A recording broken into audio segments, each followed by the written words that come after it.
여호와께서 모세에게 말씀하여 이르시되 너는 물두멍을 노스로 만들고 그 받침도 노스로 만들어 씻게 하되 그것을 회막과 제단 사이에 두고 그 속에 물을 담으라. 아론과 그의 아들들이 그 두멍에서 수족을 씻되 그들이 회막에 들어갈 때에 물로 씻어 죽기를 면할 것이요 제단에 가까이 가서 그 직분을 행하여 여호와 앞에 화제를 사를 때에도 그리할지니라. 이와 같이 그들이 그 수족을 씻어 죽기를 면할지니 이는 그와 그의 자손이 대대로 영원히 지킬 규례니라. 여호와께서 모세에게 또 말씀하여 이르시되 너는 상등 향품을 가지되 액체 몰약 500세겔과 그 반수의 향기로운 육개 250세겔과 향기로운 창포 250세겔과 계피 500세겔을 성소의 세겔로 하고 감람기름 한 흰을 가지고 그것으로 거룩한 관유를 만들되 향을 제조하는 법대로 향기름을 만들지니 그것이 거룩한 관유가 될지라. 너는 그것을 회막과 증거계에 바르고 상과 그 모든 기구이며 등잔대와 그 기구이며 분향단과 및 번제단과 그 모든 기구와 물두멍과 그 받침에 발라 그것들을 지극히 거룩한 것으로 구별하라. 이것에 접촉하는 것은 모두 거룩하리라. 너는 아론과 그의 아들들에게 기름을 발라 그들을 거룩하게 하고 그들이 내게 제사장 직분을 행하게 하고 이스라엘 자손에게 말하여 이르기를 이것은 너희 대대로 내게 거룩한 관유니 사람의 몸에 붓지 말며 이 방법대로 이와 같은 것을 만들지 말라. 이는 거룩하니 너희는 거룩히 여기라.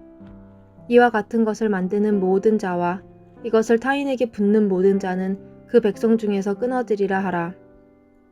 여호와께서 모세에게 이르시되 너는 소합향과 나감향과 풍자향의 향품을 가져다가 그 향품을 유향에 섞되 각기 같은 분량으로 하고 그것으로 향을 만들되 향 만드는 법대로 만들고 그것에 소금을 쳐서 성결하게 하고 그 향 얼마를 곱게 찌어 내가 너와 만날 회막 안 증거계 앞에 두라.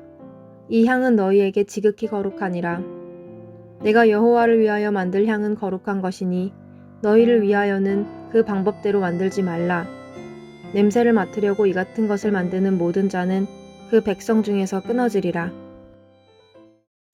네, 여러분 오늘 우리 나눌 말씀은 출애굽기 30장 17절에서 38절까지의 말씀입니다. 문단을 저는 오늘 3개로 나누어 보았는데요. 먼저 17절에서 21절은 놋 물두멍, 그리고 22절에서 33절은 거룩한 향유, 그리고 34절에서 38절은 거룩한 향. 네, 이렇게 나누어 보았습니다.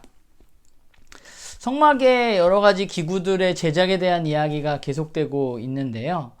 그런데 말씀을 잘 살펴보면 하나님 굉장히 자세하게 설명을 해주세요. 뭐 이렇게 만들고 이런 크기에 이건 이렇게 싸고 뭐 굉장히 자세하게 설명을 해주시는데, 그런데 그 각 기구들을 살펴보면 그 여러 가지 성막의 기구들이 가지고 있는 몇 가지 특징들이 있어요. 큰 특징들. 우선은 제사장이 하나님 앞으로 나아가는 것에 있어서 죽음을 면할 수 있는 방법을 제시하고 있다는 것입니다. 여러 가지 기구들이, 그런데 특별히 오늘 본문에 나와 있는 물두멍도 마찬가지예요. 물두멍을 만드신 이유는 뭐예요? 하나님을 만나려고 들어갈 때에, 회막에 들어갈 때에 그거 죽음을 면하기 위해서 그 물두멍으로 씻어야 하는 것이죠. 그게 물두멍의 역할입니다. 근데 물두멍 외에도 하나님을 제사장이 만나기 위해서 그 죽음으로부터 면하기 위한 여러 가지 그런 성막의 기구들이 있는 것을 우리는 보게 되는데, 하나님 앞으로 나아가는 것이 사실 그렇게 쉬운 일이 아니었습니다. 굉장히 두려운 일이고 죽을 수도 있는 일이었는데요. 하나님이 여러 가지 기구들을 만들어 주시고 그것에 대해서 자세하게 설명하는 이유 중에 하나는, 첫 번째는 죽음을 면하기 위한 하나님의 방법을 알려주신 것으로 보면 좋을 것 같아요. 그리고 또 한 가지 전반적인 특징은 뭐냐면 거룩함입니다. 구별되어지는 것. 하나님은 여러 가지 성막의 기구들과 또한 등불, 향, 기름 뭐 이런 것들을 통해서 거룩하게 하는 작업을 지속적으로 하고 계십니다. 사람을 거룩하게 하시고 성물들을 거룩하게 하십니다. 오늘 본문에도 하나님은 향유를 제작해 하시고 그 향유를 제사장에게 바르고 성물들도 발라서 거룩하게 하라고 말씀하고 계십니다. 그런데 이 거룩을 향한 향유가 향의 제작을 살펴보면 우리가 알 수 있는 것은 하나님은 하나님이 가르쳐 주신 방법 외에 다른 방법을 용납하지 않으신다는 사실이고, 또 한 가지는 오로지 그 향유와 향들이 하나님을 향해서 나아가는 자들을 위해서 쓰여지고 있다는 것이죠. 다른 이들에게 향유를 부어서도 안 되고, 다른 방법으로 제작되어서도 안 되고, 다른 용도로 쓰여져서도 안 되는 것입니다. 하나님은 사람을 사랑하시고 계속해서 만나고자 하십니다. 그리고 그 사람들의 죄를 깨끗게 하시기를 원하십니다. 그래서 하나님은 방법을 알려주시고 거룩하게 하기 위해서 애쓰시고 있는 것이죠. 특별히 제사장은 그런 임무를 맡았기 때문에 그들이 하나님을 대면하는 것에 있어서 그들이 죽지 않도록 하나님은 굉장히 노력하고 그 방법들을 알려주신 것이죠. 궁극적인 목적은 하나님이 사람들을 만나기 위해서 이 일들을 행하시고 계시다는 사실이에요. 결국 하나님의 백성들이 해야 할 일은 하나님이 가르쳐 주신 방법대로 하나님께 나아가는 것입니다. 다른 방법은 없습니다. 다른 용도로 사용해서도 안 되고 오직 하나님을 만나는 것을 위해서만 사용되어지는 것이죠. 오늘 본문을 보면서 뭐 이렇게 복잡하고 정확한 수치로 여러 가지를 하나님은 알려주실까 하는 생각을 좀 했어요. 그냥 간단하게 알려주시면 안 되나 하는 생각을 했는데, 이 복잡하고 또 어찌 보면 정확한 이 수치들, 또 만드는 방법들이 하나님이 우리를 만나기 위해서 주신 것들이라는 사실을 다시 한번 생각하게 됩니다.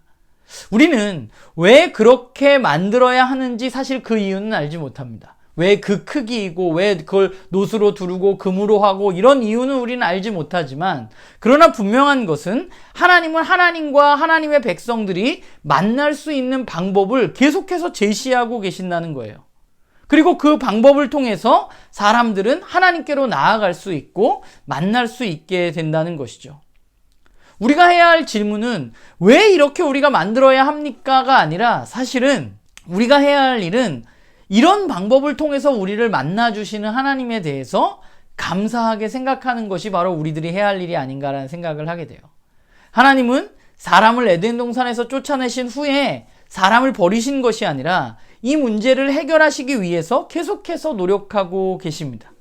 그리고 이제 이스라엘을 부르시고 그들에게 하나님을 만날 수 있는 방법을 알려주고 계신 것이죠. 죽지 않도록 최대한 보호하시고 거룩하게 구별되기 위해서 애쓰고 계십니다. 이제 해야 할 일은 하나님의 말씀대로 하는 것입니다. 그래야 하나님을 만날 수 있는 거예요. 오늘 우리는 더 이상 이런 제사법들, 이런 성물들이 우리에게 필요하지는 않습니다. 그러나 우리는 예수 그리스도의 보혈로 하나님 앞으로 나아갈 수 있게 되었다는 사실을 언제나 기억해야 합니다. 이제는 모두가 제사장이 되어서 하나님 앞으로 두려움 없이 보혈을 의지해서 담대하게 나아갈 수 있게 되었습니다.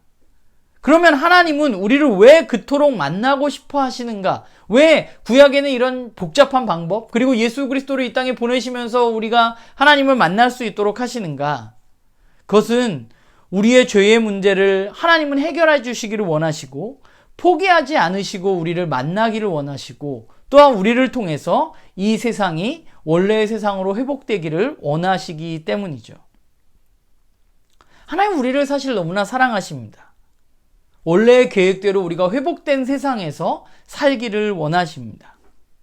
이제 우리가 해야 할 일은 그 하나님의 방법대로, 우리가 다른 방법으로 하나님 앞에 나아가는 것이 아니라, 다른 의도를 가지고 하나님을 만나는 것이 아니라, 하나님의 방법과 하나님 원하시는 대로 그 하나님을 만나고, 그 하나님을 만남을 통해서 그 하나님을 더 깊이 알아가고, 또 더 깊이 알아감을 통해서 우리가 이 땅 가운데 살아갈 이유를 발견하는, 그래서 우리가 그렇게 한 걸음 한 걸음 걸어가는 저와 여러분이 되기를 간절히 소망합니다.